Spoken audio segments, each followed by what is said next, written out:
As we step into New Year 2026, listeners, a lot of business conversations are still framed around scaling faster, pushing harder, and becoming more resilient. But beneath that language, many founders and leaders are quietly asking a different question. Am I building something that actually fits who I am now? Or am I just, trying to survive a version of success that no longer is aligned? Welcome back, listeners, to the BizBlend podcast. As you all know, this is the space where we talk honestly about business, leadership, and the inner cost of building something meaningful. And as the year resets, many of us are reviewing goals, revenue targets, growth plans, but far fewer of us are reviewing the state of our nervous system, our mental health, or the version of ourselves we have been performing just to keep things running. So, today's conversation is especially important for founders, executives, and high performers who feel driven but internally misaligned. And my guest brings a powerful and unconventional perspective. After a traumatic childhood, she joined the US Marine Corps and became hardened, cold, and aggressive as a former survivor. Later, becoming a wife and mother shifted everything for her. She realized she wanted to be feminine, not soft, but deeply nurturing. And that personal evolution led her to study mental health, neuroscience, eventually developed expert led techniques that help visionaries understand one core truth. We'll definitely explore that in the conversation. But listeners, this is not a feel good episode. This is a real one. And listeners, meet my guest, Jacqueline Campbell. Jacqueline, welcome to BizBlend, and it's really an honor to have you here with us. Thank you so much, Son. I really appreciate being here. And I really appreciate what you guys are doing too for entrepreneurs and founders because checking in for our authenticity and our alignment is really important and it's not commonly talked about. Absolutely. You're absolutely right. Of course, there's so many misconceptions around here. We'll definitely explore onto that. But Jacqueline, what an interesting turn of events. I mean, um, I think this is very it's kind of an exception. It's rare, but if you can, kind of um narrate or maybe share, like, how was exactly that transition from cold, aggressive to, like, that deep, nurturing energy, that feminine energy. How was the transition for you like? What was it like? Yeah. Well, first, thank you for saying that it's feminine energy because that's exactly what it turned out to be. I just didn't know that that's what I was wanting or needing. Mhm. But the reason why I was aggressive and very cold and hard, and what took me to the U.S. Marine Corps in the first place was that I was completely inauthentic.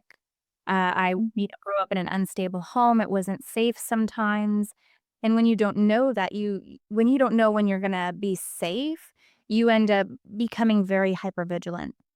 Mm. And defense mechanisms become your norm. You start to think that they're your personality, and everybody around you thinks that that's the real version of you. And really, as soon as I got out of the Marine Corps, because that wasn't true to my authentic self, that was true to my traumatized self. It's like a different aspect of. When I got pregnant, I decided I needed to get out of that, military environment if it wasn't conducive to the person that I wanted to be. And so I'm not saying that I couldn't go through my growth in the military, I'm sure many people do. I personally could not, though. I needed a little bit more assistance. And so as I was taking, courses in psychology, I was applying everything that I could about learning to heal myself, my mind and my body, and my relationship dynamics, my behaviors, my thought processes. All of that went into a completely different personality because I applied everything to myself. I was learning it in school and then eventually chose the mental health field because I wanted to help people heal from their trauma, but I had to go through the transformation myself. So it was very hard because I was already married and I already had kids, and we inadvertently project our unresolved wounds onto the people around us. We don't mean to do that, but it happens. Yeah. It was very hard. No, no, it is because you are kind of and if I can say bluntly, you're kind of going against what you have been um thinking or assuming that this is the only way. And I definitely it's like a mix of, vulnerability, then sometimes insecurity, or maybe this fear that, what is going to be the output here, the result here. But one thing that really, really connected with me, Jacqueline, is that, when we are growing up in a very kind of a difficult environment in there, we kind of try to create a shell, like this external hardened shell, to make sure that we are protected and we have control, we have power, because that environment made us feel like we didn't have any control. We were powerless, worthless, or maybe didn't have any value. That is something that really, really connected with me, Jacqueline. Yeah, thank you. What's interesting too is along the journey there's different versions of you, so you have to like relearn yourself all over again. And one of the recent things that because it never ends, you're constantly learning about yourself the more you grow, right? And something that I learned recently about myself is that I'm still struggling with receiving comfort. Right, so even after years, it's been 15 years of a lot of really in-depth healing, and there's still something that it sounds common sense, of course, accept help, right? But even after you accept help, can you accept comfort? Right, so just that little thing was a profound insight for me, and that only happened a couple of weeks ago. So when there's people who they don't wanna self-reflect, they don't wanna feel their emotions, they don't wanna go to their past to work on it wounds, they're actually prolonging something that already takes a really long time, and it's never gonna end. So if you work on it throughout life, then it actually makes things a whole lot easier because then you're not fighting the true authentic version of you that's trying to come out to get all those needs met. Absolutely. 100% agree with that. Let's come to um burnout. Now, I mean, obviously we know that this a term which gets has been getting thrown a lot, especially in the business or the professional circles of discussion. But then it's usually framed as doing too much, Jacqueline. But in your work, how often is burnout actually about doing things that no longer align with who the person has become? I think burnout has a lot to do with that. And people, even though they are in a state of burnout, they keep going. And I get it. You have to keep working. You have to keep bringing in money. You have to keep putting food on the table, pay for your home. But there's also a piece of us that isn't fulfilled. It's our soul, our essence, and our passion, our creativity, the part of us that really makes us human. Because all those other things, they are materialistic and they help you survive. But are you really living?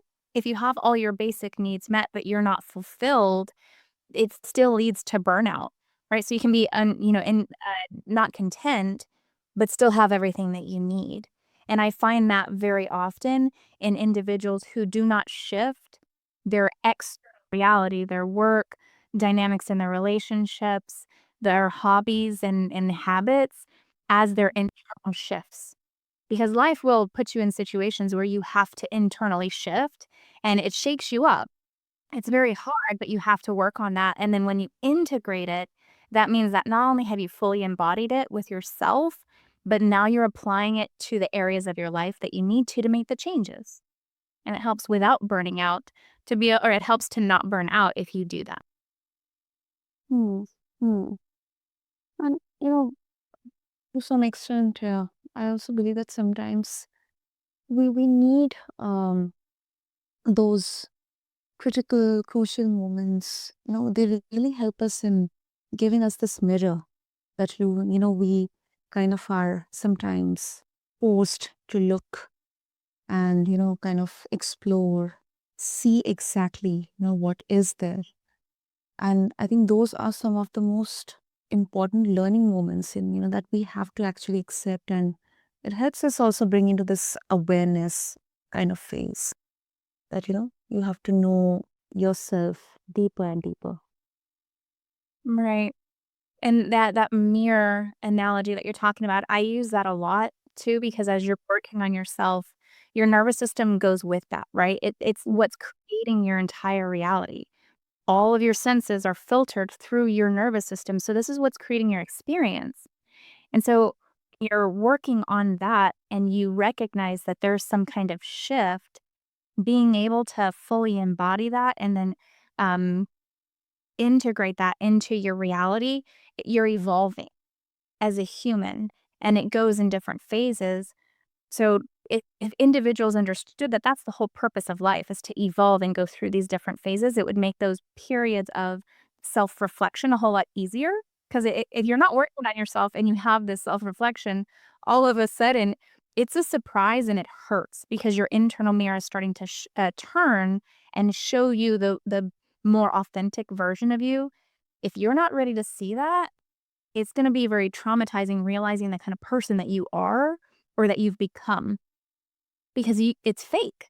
You don't intend on being that way or coming off that way, and this is how you're living, So a lot of people find themselves on autopilot and then all of a sudden not being in when I say all of a sudden, it's really not all of a sudden. It's usually, like, decades later when they realize, "Oh my god, I can't believe that I wasted my life."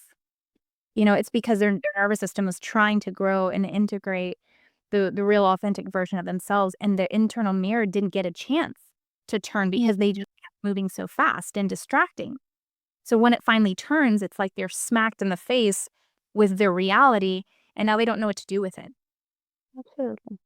Yeah. They're kind of um left in the dark or kind of bewildered. And I think that is sometimes a very difficult phase to come out of. And I think there is also kind of a test in here. And I always, believe this is what I have learned, Jacqueline, that I love to categorize into two categories here that, whenever there is any situation, whether it's business or professional or personal life, what are the things or factors that are controllable for me and the things which are not controllable?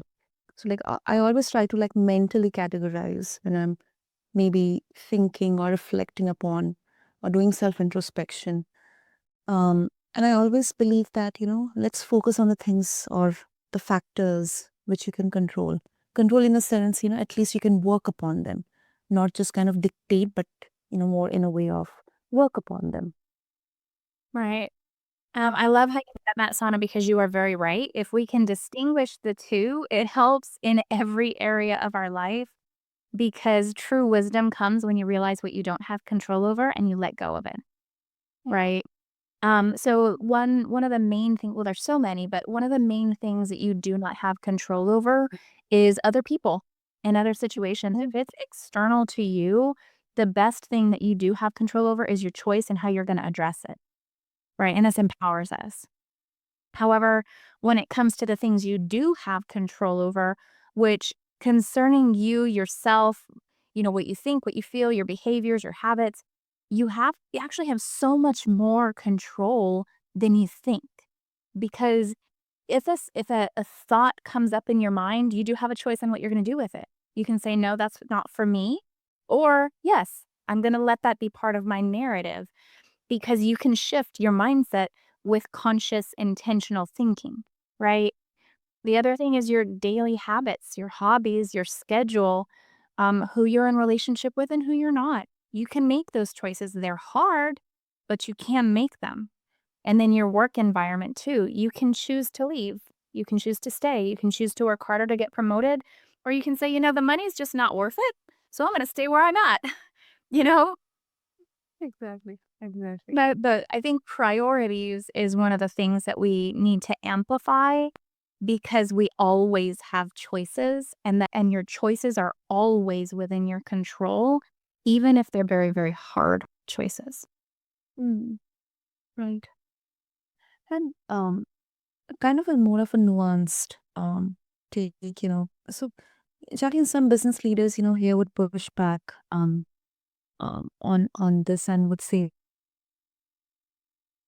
that, especially on alignment, that it is a luxury, that discipline matters more than authenticity, especially when um, there are a lot of dependables here. You have people who are depending on you. You have a lot of factors here, especially in a business. How do you respond to this? Well, when it comes to authenticity versus discipline, I think if you are not authentically disciplined, that needs to you need to address that, right? Because Yeah. you do need to build that skill. But when you aren't authentic and you're doing things because you have to, you should, you must, it's the right thing to do, you shouldn't do that. What you're doing is you're living your life based out of control, and control is always managed by fear. So you're Mm. Yeah. constantly in a state of fight or flight because you have the emotion or the state of being in fear, and that's not clarity. When you are authentic, your nervous system is actually calm, so your mind can be clear, so you can be way more discerning in your priorities and your actions and how you are intentionally, let's say it's a business owner, the intention is to stay on a trajectory, but if you don't have that calm and that clarity, you're gonna stay on a very destructive trajectory.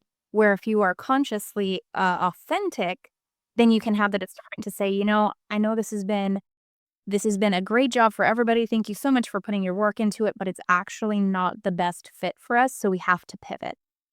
It's very hard to make those decisions because people do depend on you, but they need to be clear. And if you're not clear, you need to pause. Because if you're not clear and you're making those decisions and you're moving forward, you're hurting everybody because you're not authentic. So, in terms of being disciplined or authentic, definitely hands down be authentic because you can build the discipline in your authenticity. Hmm. I really love that answer, Jacqueline. Really love that. Really love that take.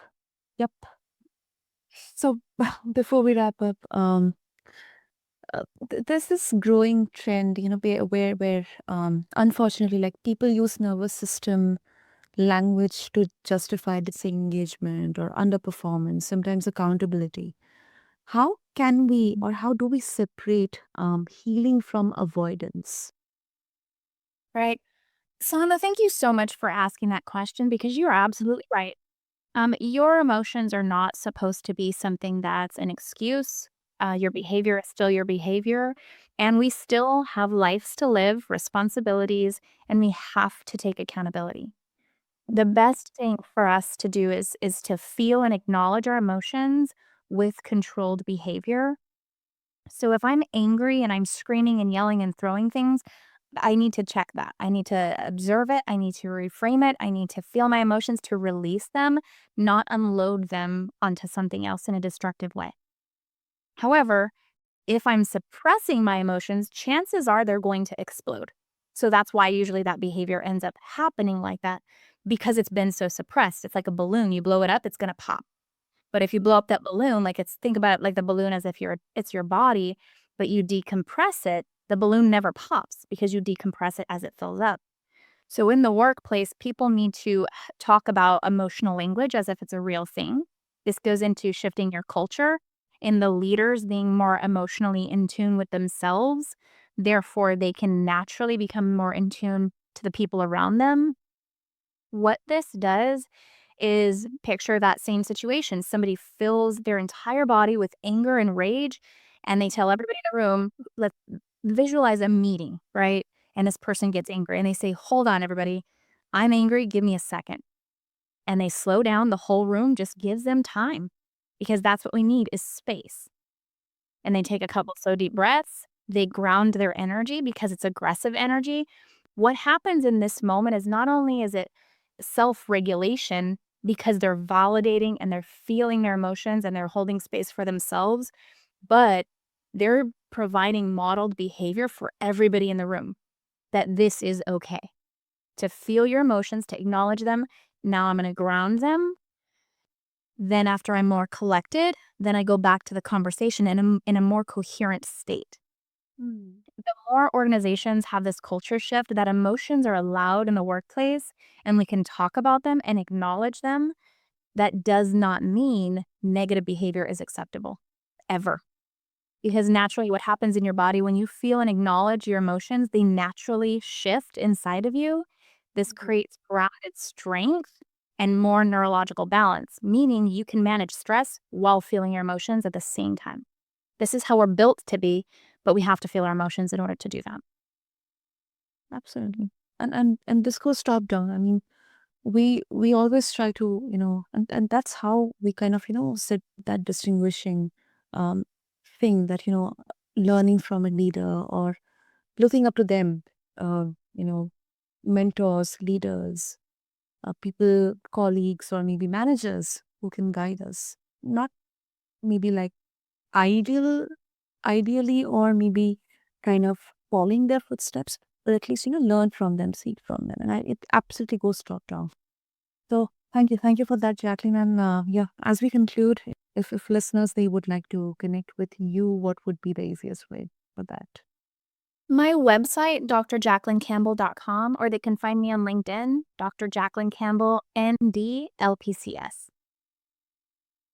There you go, listeners. You have that, and I'll have all the links in the show notes. So just refer to them along with this episode on your favorite podcast platform. And as we wrap up, I think what's today's conversation with Jacqueline Campbell, it really highlights is that success without internal alignment eventually, it becomes unsustainable, listeners. Not because you're weak, but because your nervous system, it knows, it keeps score. And mental health in business is not about being softer. Nope. It is about being more precise, more aware, more intentional about who you are becoming as you build. So, as we enter New Year 2026, maybe the question is not how much more I can do, but who am I becoming as I do it? So, thank you, Jacqueline. This was a fantastic, fantastic conversation. Absolutely, Sana. It was my pleasure. Super. And listeners, thank you so much for tuning into BizBlend. If you feel that you have found value in this episode, do show your love by subscribing to this podcast and follow us for more such engaging conversations. This is your host, Sana, and I'll catch you in the next episode. Thank you.